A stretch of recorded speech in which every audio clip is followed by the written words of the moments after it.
Mic check, 1 2 1 2. I represent, this is what I do. To any beat, anyway, I'ma give it to you. Best beware, open your ears to the truth as I push. I'm the man, I list the plan, fool. Any best that I kick is all right, peeps of YouTube and the world. So here we go. Another Friday, another episode, another KRS Astrology Boganza Fantasy something. I totally forgot what I was gonna say. But here we are again in week 11 of our astrology Q&A show, and quite a few things to cover this week.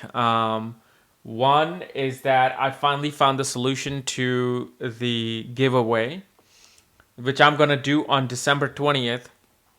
On December 20th, I'm going to give $200 to a lucky winner. They are going to receive the money through Western Union through me, or they might receive it from whatever way that I can, send it to them. And it's worldwide. So it's no longer stuck with the fact that, oh, I can't send an Xbox to you, or I can send an Xbox to you. Now, it doesn't matter if you're in California, India, Malaysia, Singapore, China. Well, I don't know about China, but I think China can take it too. But somebody will get $200. So somebody will have a good Christmas, and that's what it's all about. Sharing the spirit of Christmas. And another thing, as you all know, that my numerology report is now available on my website here. The annotation link that you see there. So all my astrological report is there, and now numerology report is there, which apparently I didn't realize how many people were waiting for this and wanted it. A very detailed and comprehensive report. So glad I can make that happen for you guys. So that is happening, and then I think I may have to take a break from the weekly Q&A video. I think maybe starting on the Christmas Eve weekend, like the 25th and the 1st and the 7th. I think after the 20th December Q&A, the next episode will be sometime in mid-January. So I'm going to take because every week, this is the longest show that I film, and my computer does not like it. Like after 25 minutes, I start getting all these error messages. So I need to fix all this. I got some other stuff happening during that time. Very important, life-changing stuff happening during that time for me. So I'm going to take a break from that. Otherwise, what else did I wanted to discuss here today? Yeah, the numerology report is coming. And then also I wanted to give an update on the book that I'm working, Planets Through Each Ascendant. It's halfway done. Again, it should come out sometime in summer 2014. That is just going to be like my favorite book. That's like, it's like the meat of it's the basic information, yet it is the most important information, especially when I'm doing my career consultation. That's what I do. Hey, your second lord is in this house, or your 10th lord went from 10th lord is in this house, and this is what it's doing. So important stuff. All right, so I guess we can get started on our Q&A today. So the first Q&A comes from Raj Patel, and he says, I'm an Aries ascendant with Ketu in it. Sun and Saturn in 4th house of Cancer. Please comment on this conjunction behavior. Well, Rahu and Ketu doesn't have anything to do with conjunction with this conjunction. But when Saturn and Sun come together in any house, what this shows is that you're gonna have to have it represents duty towards that house. So in this life, you have a duty towards your mother, towards your home, towards people inside your home. and you're going to have to work hard for them. And you not only have to provide the monetary security, you have to provide them emotional security, because Sun and Saturn are in the sign of Cancer. So the duty to fulfill emotional security in the home, that's going to be your responsibility. So no matter what happens, people in your home will rely on you to provide information, to provide financial guidance, to provide everything. So it is a responsibility of the home, responsibility towards the mother. Okay. Next one is from Kaparikul. I've heard good things coming to those who wait, hope I will. Okay. KRS knowledge. Okay. I want to know the meaning of the 5 planets: Sun, Rahu, Mars, Venus, and Mercury in the 11th house from the Ascendant, Capricorn. If possible, want to know the positive and negative characters that shows with this conjunction. Well, what's happening with this conjunction is that your personality, your sense of making a relationship with others, and your communication, including the way your energy level is when you interact with your network circles, when you interact with friends, it is usually happens with people of the foreign from foreign lands, and at the same time you become quite egoistic about your network circle, who they are and what's happening. But because they're happening in the sign of Scorpio, shows that your network circles, suddenly you lose most of your friends, suddenly you gain most of your friends. Suddenly you may even get into physical fights with your network circles or your elder sibling. And the next day they will become your best friends, because this is a karmic sign of Scorpio that these planets are in. It shows that you run into foreign women who are very physically troubled and as well as mentally troubled because of the way they were raised in their household. So, and also it shows a lot of power struggle with authorities at work, and power struggle with the father. Next one is from Shima. What constitutes a foreign country in astrology? Is there a place you are born in, always home country, even if you cut all ties there and is no longer your karmic loom, you are no longer a citizen and you only go back a tourist? Or is your karmic bhumi your new home country? Oh, I see what you're saying. The thing is, as soon as you permanently settle into a country, meaning that you are working there, you are paying rent or a mortgage, you have a driver's license there, you have now all the bank accounts there, and you have nothing in that other country. What happens is, just like the astrocartography chart that I have provided on my astrological report, is that when you move, that new chart kind of takes over. However, your main birth chart will still provide the same situations. However, they will be represented through that new chart. But the karmic lesson does not end. It was your karma to come to a foreign country.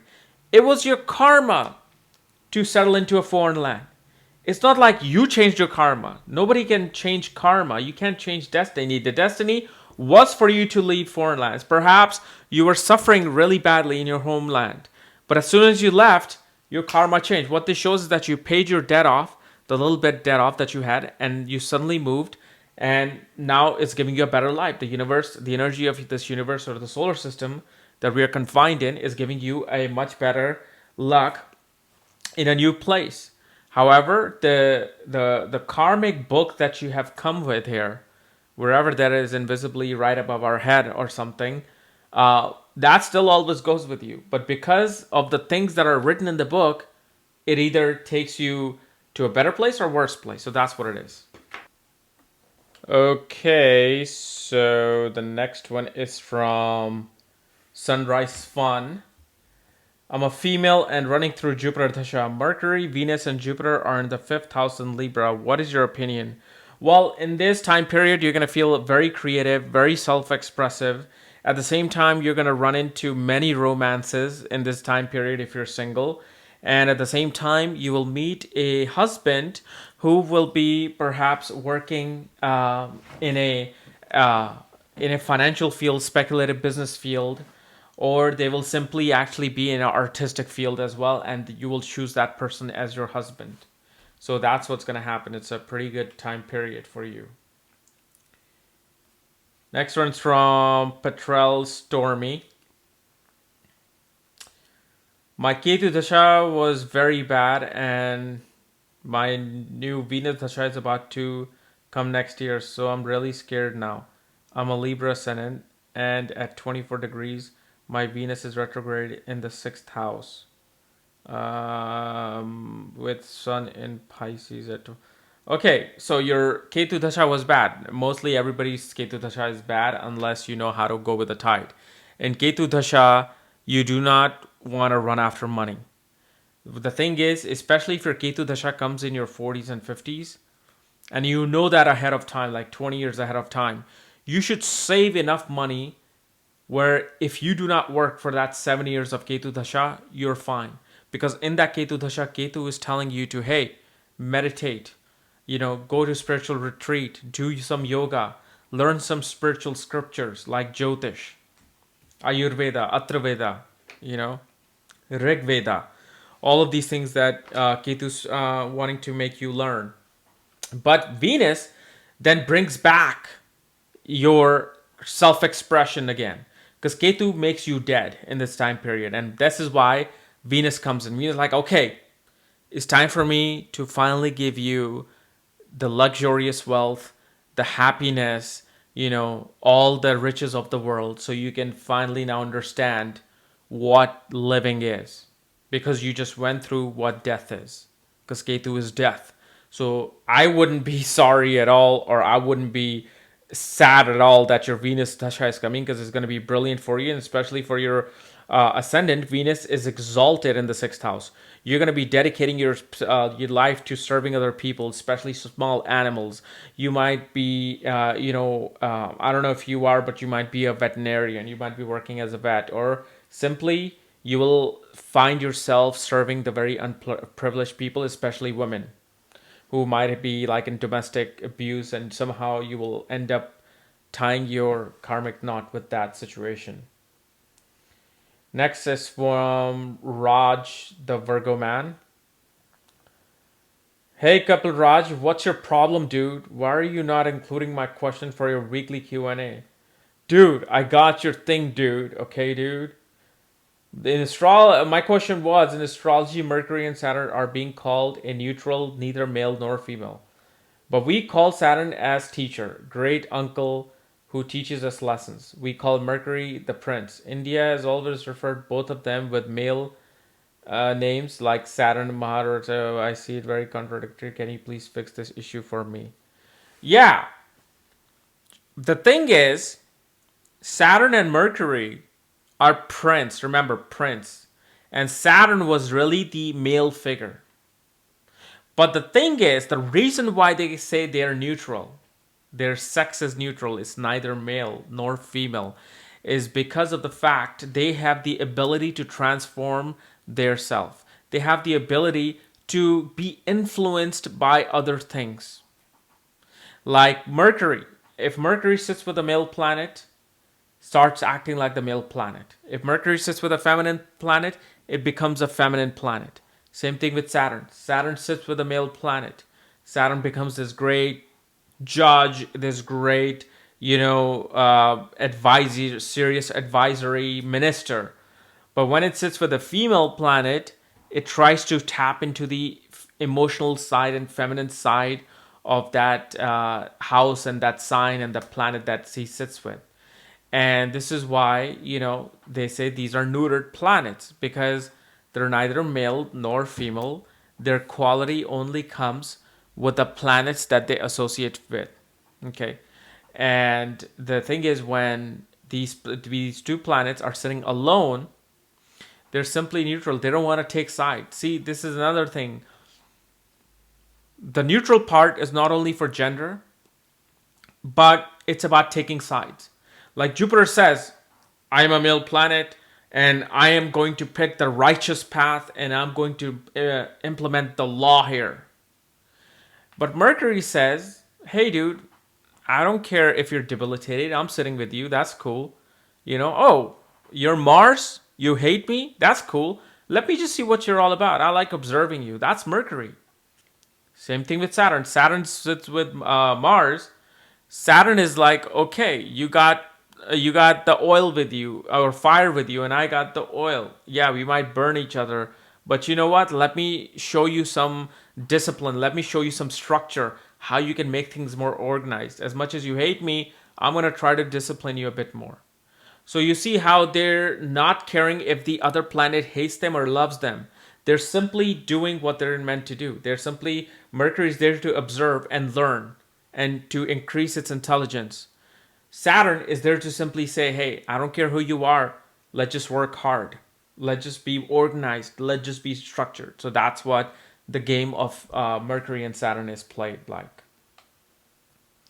Next term is from Ishan Joshi. Can you please let me know my Jupiter Mahadasha be like? I have a Virgo rising sign having Jupiter 20th degree, highest degree, with Sun 20 degrees in Sagittarius in the 4th house in Nimancha. Jupiter is Virgotama Sagittarius 10th house, no other aspect. Your Mahadasha is going to be actually very good. You'll actually get a home. You will probably do some consulting work from home, or it also shows you have in Sagittarius in the 4th house in Nimancha. Okay, so it's 4th house in your Nimancha as well. So again, Jupiter feels very good in the 4th house. It's like your mother is your blessings of Guru. Like she's like your this blessings of Guru whose knowledge will now be coming in handy in this Mahadasha. Jupiter shows there's going to be a lot of interest towards the home, guiding people within the home. So it's an overall good dasha. It'll definitely bring you interest into spirituality and occult, because Jupiter from the 4th house aspects the 8th house and the 12th house of spirituality and occult. So that will in your private life become the most important thing. Like I am here in my office. I read books, I look at articles, and I read articles when I'm not doing my work. And that's what Jupiter, will do for you. Next is from Shengfeng. Hi couple, this is a marriage Parivartana yoga, 5th lord in the 7th house and 7th lord in the 5th house. Yes, it's a Parivartana yoga that shows that you will have a love marriage. It's one of the most common Parivartana yogas to have when it's a love marriage. But geez, arranged marriage is so narrowed down now that everything is a love marriage. So now I'm like, it doesn't matter. But this shows that a speculative business also.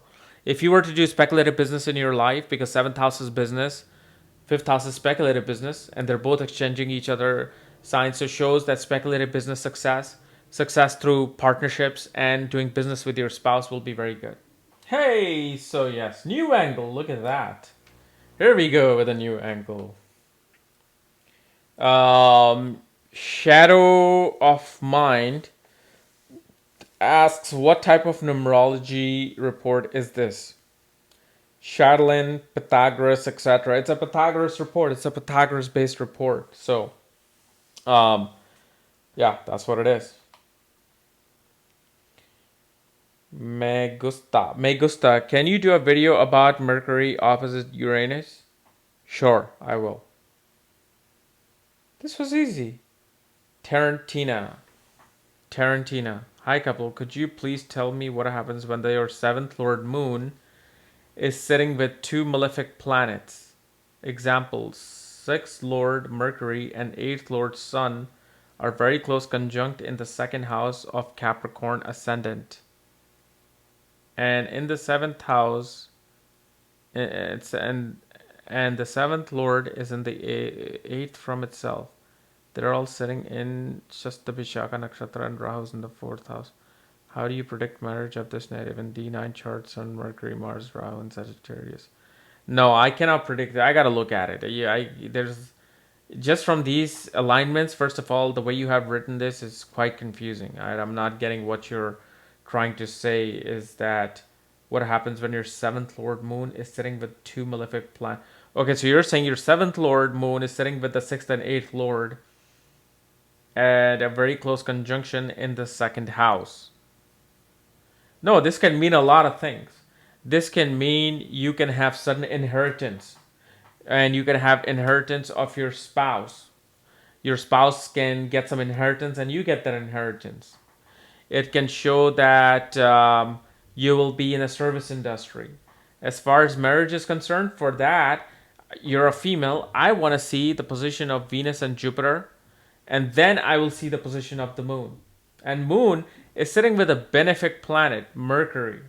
Okay, so unless moon was really in a malefic position, yeah, that would be bad. But I've seen many times moon sits with Venus and Mercury, who might be, Dushtana lords or Marka lords, and the marriage is fine because it's the Namansha that really does. And the way you're telling me Namansha here, I can't do anything with that. It's just not as detailed of information that I want to see. Vikesh Shampat Kumar, Kapiel, not related to this video, but I found a very interesting association of Jupiter and Rahu in my chart.